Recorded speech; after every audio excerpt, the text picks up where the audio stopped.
Now let's look at functions in Python. Functions are reusable pieces of code that we can define once and use as many times as we want. A function is a block of code which only runs when it is called. We can pass data, known as parameters, into a function.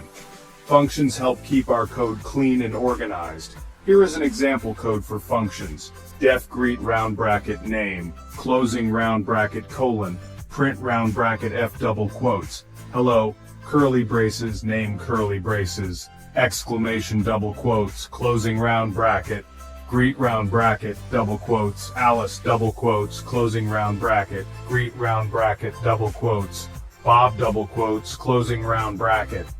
When we run this code, the output will be, hello Alice, and hello Bob. Here we define a function called greet. The function takes one parameter, name. Inside the function, we are printing a greeting.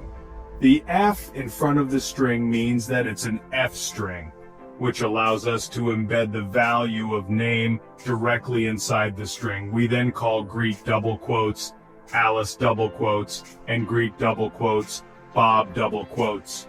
Each time the function prints a personalized greeting based on the name or parameter we provide. Subscribe for more tutorials and leave your questions in the comments below.